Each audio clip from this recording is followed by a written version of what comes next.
이는 예수님의 권위에 대한 도전, 어떤 이는 뭐 예수님의 권위에 대한 논쟁이라고 하지만 사실은 이것은 뭐 서로 논쟁할 거리가 아니라 예수님이 예루살렘을 심판하시는, 깨끗게 하시는 바로 그 권위에 대하여 대제사장들, 서기관, 장로들이 와서 묻는 것인데, 이것은 감히 예수님께 도전을 했지만 결국 그들은 예수님에게 도전할 아무 근거, 가치도 없는, 그래서 자기들만 오히려 더 오명을 뒤집어 쓰는 그러한 일이 되는 본문으로서 잘 우리에게 이제 말씀되어 있습니다.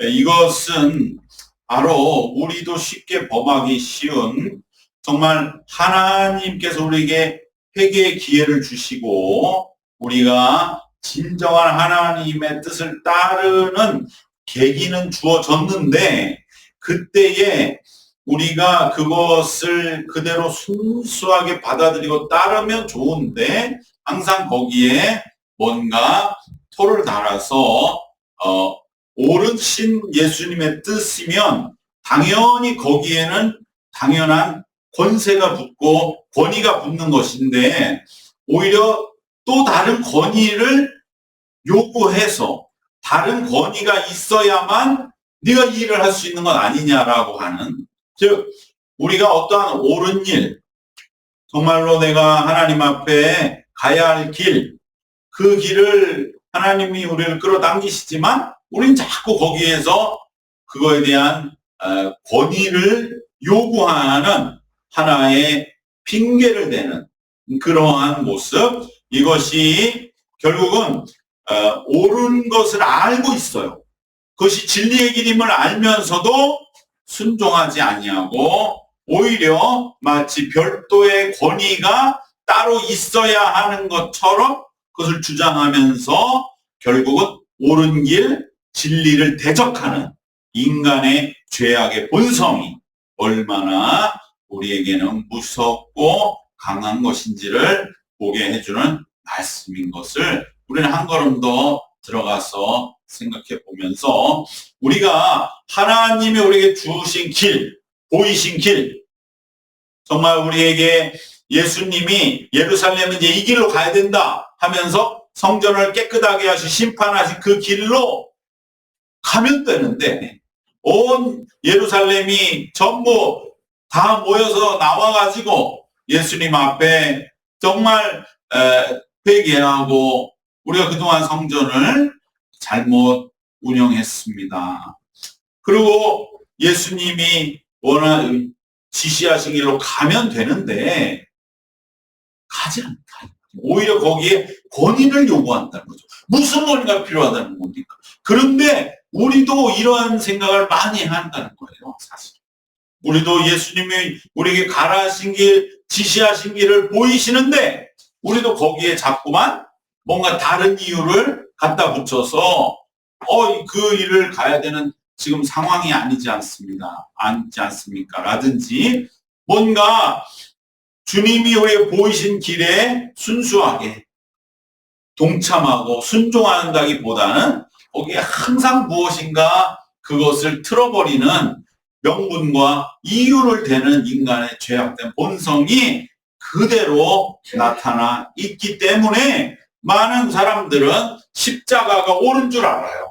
십자가가 답인 줄을 알지만 갈 수가 없고 가지 않으면서 마치 가지 않는 자기 자신이 뭔가 명분이 있는 것처럼 그렇게 또 다른 무언가를 정당한 이유를 갖다 대기를 반복하는 것이 세상의 모습인 것을 우리는 이 말씀 속에서 보면서 우리들도 그렇기 때문에 주님이 나에게 길을 보이시는 것은 얼마나 큰 은혜인가. 그것이 때로는 혹독한 길일 수도 있죠.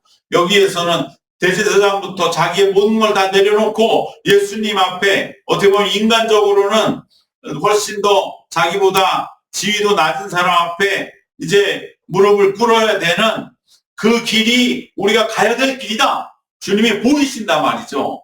그러면 우리도 그 길을 가느냐 이거지. 그게 아니라 우리도 그것에 대해서 다른 것을 뭔가 끌고 들어와서 주님 그러한 상황이 아닙니다라든지 또 다른 뭔가가 있어야죠. 이런 식의 자꾸 뭔가를 끌어당기는 인간의 악한 본성이 우리 속에도 있다면 우리도 다시 한번 주님이 우리에게 보이시는 길 앞에 순전하게 그대로 받아들이고 순종하는 그 믿음을 우리는 회복해야만 우리는 이와 같은 제사장과 서기관 장로들의 길을 가지 아니하고 진정 주님이 우리에게 가르치신 길로 곧장 가는 놀라운 은혜와 복의 삶을 살게 될 줄로 믿습니다. 옳으면 당연히 권리가 있는 것인데 그런데 타락한 인간일수록 항상 옳은 길에 대하여 권위를 인정하지 않고 옳은 것 따로 권위 따로 이렇게 분리하려는 유혹에 쉽게 넘어가는 경우가 많습니다. 지금 예수님이 하신 일은 옳잖아요. 이 제사장 서기관 장로들도 그것에 대해서 네가 왜 이런 일을 하느냐 옳지 않다 이렇게 말하지는 않거든요. 네가 이런 일을 하는데 무슨 권위로 하느냐 이것은 맞다고 치자. 자기네들도 알겠죠. 그런데 그러면 옳은 일 자체에 권위가 있잖아요. 그런데 그 권위를 인정을 안 하는 거죠. 옳지만 권위도 있어야 돼. 이러한 식의 분리를 자꾸만 요구하는 것은 결국은 자기들이 가진 권위가 옳지 않을 수도 있다는 것을 그대로 내포하고 있는 것이죠. 그렇기 때문에 악한 이들의 생각은 옳음과 권위를 구별해서 생각해요. 우리가 힘의 권위를 가진 자는 옳은 건 상관없죠. 내가 힘이 있으니까 권위가 있고 권세가 있으니까 내가 하는 일이 결국 옳은 거야. 선우가 뒤집어지는 막 하면서도 자기가 잘못된 줄을 몰라요. 그러한 세상에 사는 그 물든 사람들은 결국은 옳은 일에서라고 해서 당연히 권위가 있다라고 말할 수 없는 것 아니냐 이러한 논리를 갖다 붙이는 것 이것이 악의 속성인 것입니다. 하나님의 나라에서는 하나님이 옳기 때문에 하나님이 무조건 권위를 가지시고 행사하신 건 상식이죠. 그러니까 예수님이 옳은 길을 가신 것에 대해서 그가 청년이고 지체가 보잘것 없더라도 그래도 예수님 안으로 모셔서 정말 우리가 진작에 했어야 할 일을 한 것에 대해서 정말로 고마워하고 우리가 그럼 어떻게 이 일을 후속 조치를 하고 뒷감당할지 지침을 받고 그리고 예수님의 인도를 받고 그러한 길을 가면 그는 옳음과 권위가 함께 가는 사람들인데 이미 이 성전의 대제사장들과 서기관 장로들은 자기는 권위는 있지만 옳음에서 너무 멀기 때문에 예수님에게도 똑같이 당신이 하는 일이 옳지만 권위는 어디에 있어? 이러한 말도 안 되는 그러한 논쟁으로 붙어보려 했지만 이것은 예수님께는 얼토당토 않는 것이죠. 이것이 바로 악의 속성이고 핑계거리에 불과한 것입니다. 옳은 것은 그대로 받아들이면 됩니다. 어떻게 하면 내가 이것을 정말 받아들이지 못하면서 내 속에서 자꾸만 나도 뭔가 다른 핑계거리가 자꾸 내 이 받아들이는 마음을 위협하는 것을 어떻게 하면 이겨낼까? 여기에 힘을 쏟아야지 자꾸 어떻게 옳은 것과 권위는 별개고 그래 하나님 말씀은 옳지만 내 현실은 그게 아니야 라고 생각하는 순간 우리도 이 성전에 뛰쳐나온 재앙의 무리에 발 담그고 있다는 것을 우리가 잊지 말고 우리는 반드시 어디까지나 그래 예수의 말씀 내가 어떻게 하면 조금이라도 그대로 받아들여서 그대로 순종하는 그 삶이 복된 것이고 그 삶이 나에게 이루어져야 할 것이고 어떻게 하면 내가 그 삶이 이루어갈 수 있을까? 바로 거기에 우리의 모든 그러한 마음과 모든 열과 성을 함께 쏟아야 할 줄로 믿습니다. 우리도 그런 말 있죠. 손가락으로 달을 가리키면 달을 봐야지. 왜 손가락을 보면서 이렇군 저렇군 말을 하는 마음이 순수하지 않은 사람들일수록 그런 사람들이 많은 거예요. 손가락으로 달을 보자. 그 마음의 중심을 보고 그래 우리가 같이 달을 보고 가자. 그랬는데 손가락을 보면서 네가 뭔데 네 손가락이 어떤 여기에 되면 평생 달을 보고 나갈 수가 없는 것입니다. 그렇기 때문에 그들의 가졌던 권위라고 하는 것이 얼마나 허무하고 탐욕적인가라고 하는 것을 우리는 여기서 깨닫게 되고, 마치 이것을 보며 우리는 무엇을 봅니까? 이러한 자들은 예수님의 십자가를 봐도 결코 순수하게 받아들이기가 어렵겠구나. 마치 그들의 이미 정말로 죄악에 너무 많이 넘어가져 버린 성전의 지도자들의 모습을 그대로 보는 것과 같습니다. 우리는 가장 우리가 사모해야 할 것은 옳음과 권위가 함께 있는 것. 바로 그러한 우리의 삶이 이루어지기를 바라는데, 때로는 옳긴 옳은데 권위가 없는 것처럼 여겨지기는 그러한 상황들을 우리가 많이 겪게 될 때, 그때 우리가 갈등하게 될 수 있을지 모릅니다.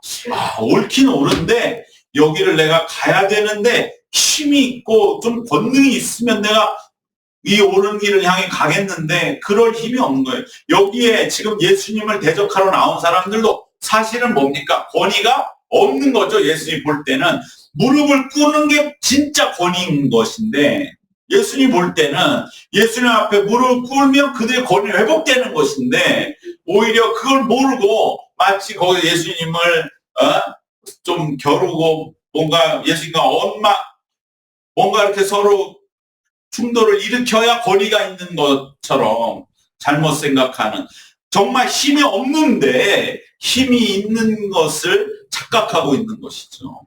결국은 우리 속에 옳음이 길을 가야 되는데 자꾸 권위가 좀 없는 거 아니야? 이것은 좀 뭔가 약해 보이는 것 아니야?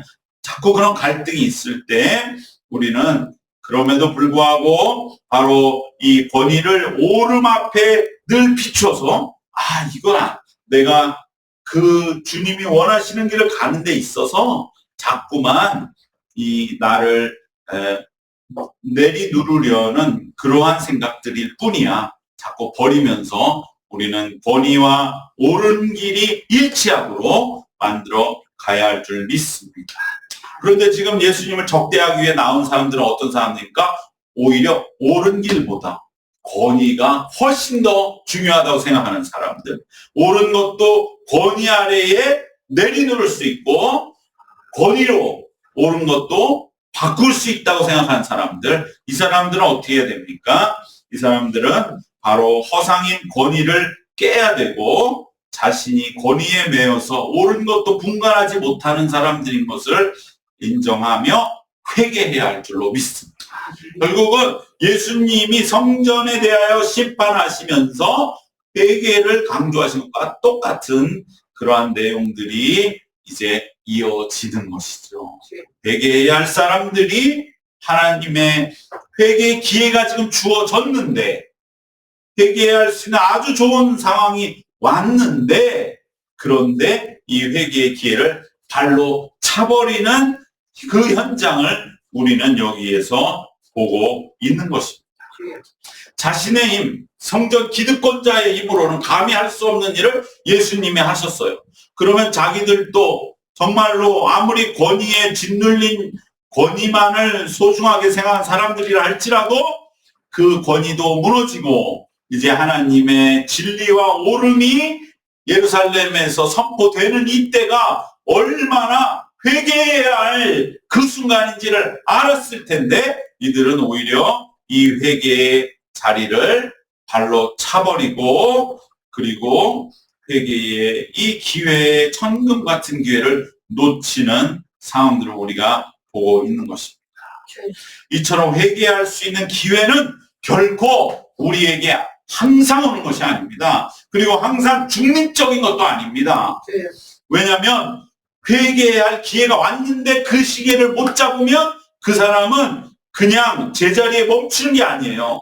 그 자리에서 잠깐 쉬는 게 아니라 오히려 악에게 뒤로 확 붙들려서 뒷걸음질 쳐 버리게 되는 것이거든요. 왜? 내가 그때 왜 회개하지 않았느냐의 이유를 찾는 거거든요. 정당화하는 것. 바로 이 지금 예수님께 뛰쳐나온 제사장 서기관 장로들이 이 일이 없었다면 오히려 십자가를 정말 자신들이 고백했을지 모르지만 이 일을 겪고 나니까 더 망신이 됐잖아요. 예루살렘 성전에 있던 사람들 앞에 한마디도 못하더라. 그러니까 그들은 더 이제는 어둠 속으로 빠져서 어떻게 보면 이 일 때문에 이제 예수님을 우리는 혼내줘야 되겠다. 심지어 예수님을 그냥 둬서는 안 되겠다. 극단적인 생각에까지도 이르게 되는. 그렇기 때문에 회개의 기회를 놓치면 내 신앙이 여기서 잠시 멈춘다든지 제자리에서 쉬었다가 다시 회개해 나가면 되겠지가 아니라 내가 그만큼 더 뒤로 물러서게 된다는 거죠. 그때 너 왜 회개하지 않았느냐에 대한 정당화를 자꾸 하려고 하는 죄악된 본성 때문에 그런 것입니다. 그렇기 때문에 우리는 회개를 무조건적으로 받아들이고 회개할 기회가 내게 왔다는 것을 엄청난 은혜로 여겨야 할 줄로 믿습니다. 사람은 반드시 회개하지 않으면 반대 이유를 찾고 자기를 강화시키게 되어 있습니다. 다 명분을 찾게 되어 있습니다. 그렇기 때문에 회개의 기회를 받는 것은 엄청난 은혜라고 하는 것. 회개도 아무 때나 할 수 있는 것이 아니요. 회개의 기회는 하나님의 은혜라고 하는 것을 기억하면서 우리는 이 회개의 기회를 귀히 여기고 언제나 회개를 통해서 새롭게 되는 일에 우리는 적극적으로 나서고 마음의 문을 열고 회개의 기회를 받아들여야 할 줄로 믿습니다. 그리고 실제적으로 내 자아를 다시 한번 하나님 앞에 철저하게 내려놓음으로 거듭나야 할 줄로 믿습니다.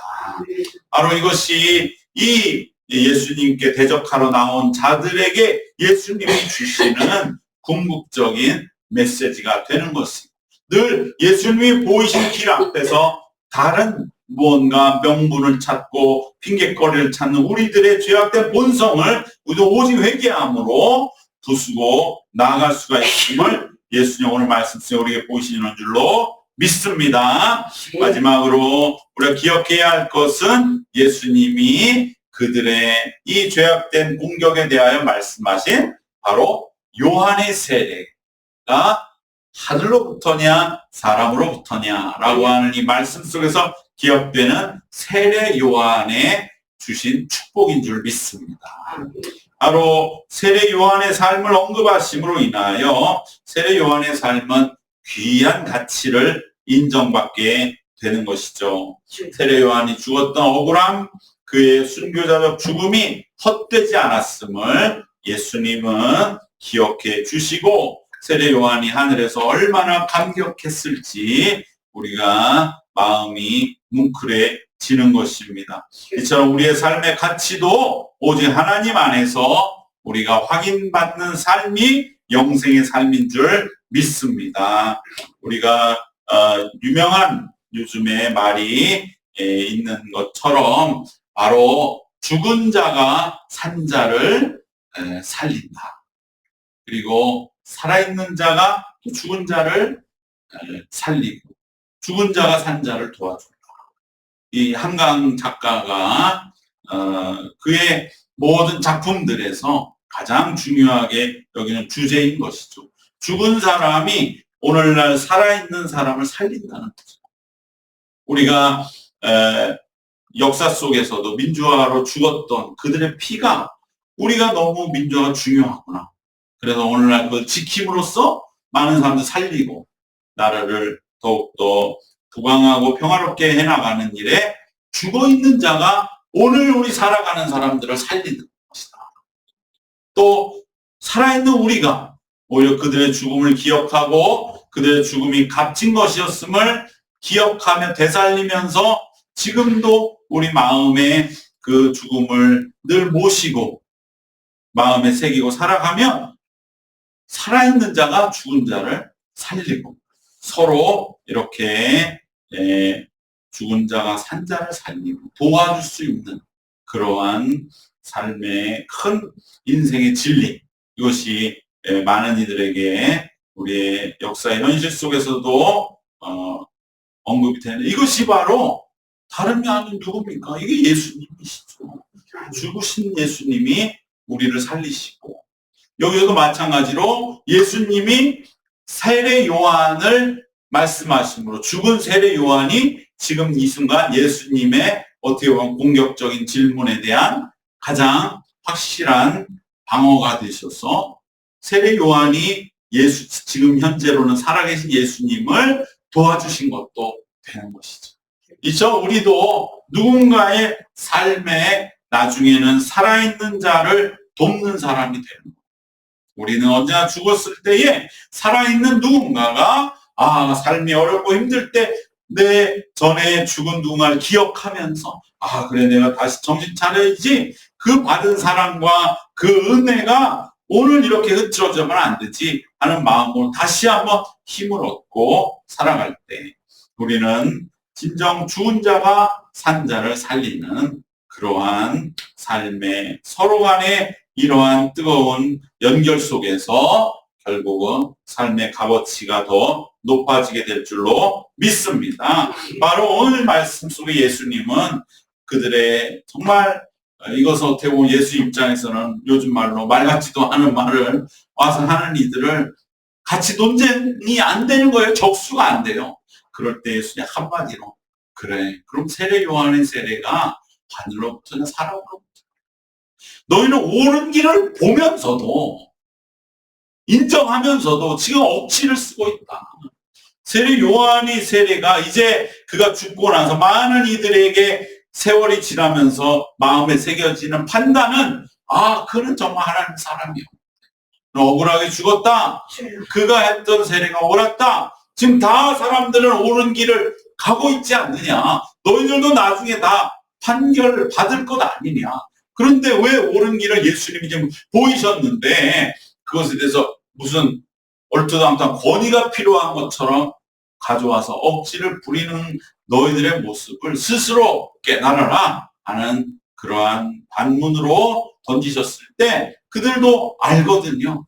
이것이 옳다는 건 알고 당연히 따라야 되는 건 아는데 못 따른 거죠. 세례 요한이 당시에 간 길을 예루살렘에 바로 대제사장 서기관 장로들도 갔어야 되는데 못 갔던 것 지금 똑같은 일 너희들이 하고 있는 것 아니냐. 그런데 무슨 거기에 또 권위를 요구한다. 세례 요한에게 권위가 없어서 따르지 못했다면 지금 와서 생각하니까 세례 요한에게 권위가 있든 없든 우리가 갔어야 되는데 그 생각이 든다면 지금 예수님께서 권위를 따를 있냐 없냐를 따질 게 아니라 예수님이 가라시 가는 거 아니에요. 그 얘기를 예수님이 하시는 거죠. 근데 무슨 권위를 이야기하는 것이냐. 더 이상 그들이 할 수 있는 말이 없는 것은 더 말할 필요도 없고 중요한 것은 그것이 아니라 우리도 세례 요한을 말씀함으로 예수님이 세례 요한을 그 삶의 값어치를 회복시키신 것처럼 우리의 삶의 가치도 오직 하나님 안에서 확인되어야 할 줄로 믿습니다. 주님 안에서 우리 예수님께 언급될 수 있는 삶을 사는 길이 영생의 삶의 길입니다. 우리도 주님께 언급될 수 있는 삶을 사시기를 주님의 이름으로 축원합니다. 세 가지로 결론을 맺겠습니다. 우리는 옳은 것으로부터의 권위를 순종해야 할 줄 믿습니다. 옳은 길, 주님이 우리에게 주시는 진리의 길, 그 길을 순수하게 받아들일 수 있는 그 권위 속에 그 일이 때로는 힘들고 어떻게 보면 누추해 보일지라도 그 일을 무슨 강제적인 권위에 의해서 하는 것이 아니라 그 일 자체, 옳음 자체에서 나오는 그 힘으로, 그 이끄심으로 순종하며 가야 할 줄 믿습니다. 권위의 허울에 매이지 않아야 할 줄로 믿습니다.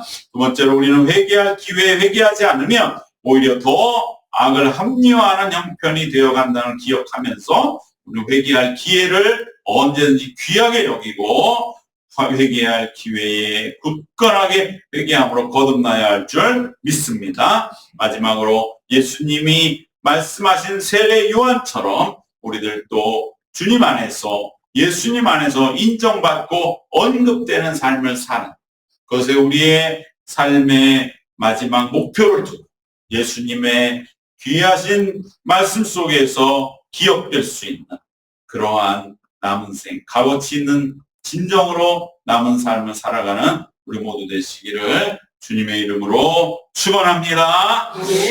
하나님 감사합니다. 우리 모두의 삶이 하나님의 뜻 안에서 보이신 분명하고 확실한 옳음과 진리의 길을 순종하며 가야 할 터인데 우리는 늘 뭔가 더 다른 것을 명분을 핑계를 가지고 와서 주님이 가라하신 길 앞에 머뭇거리고 회개할 기회조차 다시금 놓쳐버리는 그러한 우리의 삶이 되지 아니하고 주님이 우리에게 가라하신 길 앞에 순수하게 주님의 명령을 따라 순종하며 남은 생을 걸어가는 저희들 모두가 되게 하여 주시옵소서. 그리하여서 진정 우리가 회개할 기회에 회개함을 늘 충만하게 하여 주셨어. 하나님 늘 거듭나고 늘 새로워지는 우리의 남은 생이 되게 하여 주시옵시고 그리하여 세례요한과 같이 예수님의 귀하신 말씀 속에 기억되는 우리의 인생을 살아가는 복과 감격과 영광과 영생이 되도록 주님 인도하여 주시옵소서. 예수님의 이름으로 기도드리옵나이다. 아멘.